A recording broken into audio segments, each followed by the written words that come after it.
Jurors have spoken, and 37-year-old Christopher Collings will face the death penalty for the 2007 rape and murder of 9-year-old Rowan Ford. Ozark Local's Lori Patton has been in the courtroom from the start of this trial and joins us now from Rolla. Lori, what's the reaction there tonight? Well, Jeremy, there was a lot of surprise in the courtroom at how quickly the verdict came back.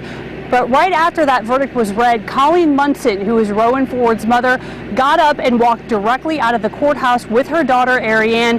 Ariane only said to a bystander that she was happy. They had nothing else to say. They got into a car and walked away.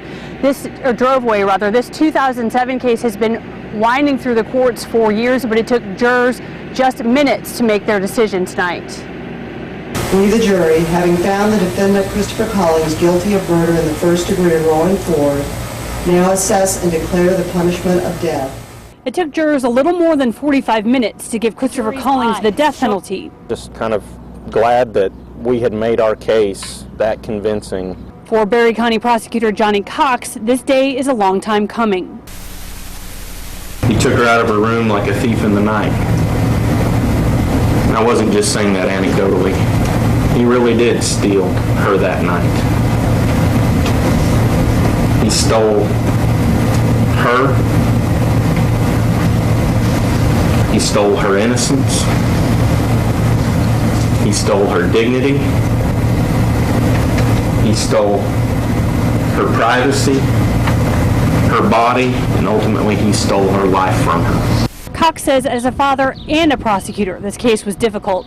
With a 9-year-old girl, it just adds that much more weight to it, I suppose. Wheaton Police Chief Clint Clark has known Christopher Collings for decades. Collings went to Clark and confessed. Clark found this day difficult but necessary. I believe in God, and I believe what the Bible says, an eye for an eye. I also believe that those 12 people that had to make that decision, I'm sure was probably one of the hardest decisions that they ever had to make. I hate no man on this earth, and that includes Chris Collins. I don't hate Chris. I hate what Chris done.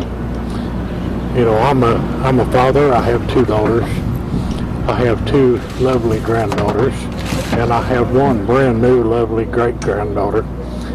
I can't look at my children without thinking of Rowan. She's a part of us and always will be. Christopher Collings will be back here in Phelps County Court on May 11th, where he will be formally sentenced.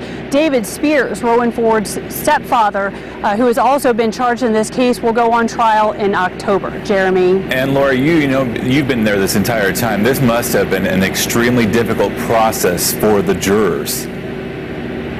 Well, Jeremy, we did have a time at one point to talk to a person who's been a longtime jury foreman.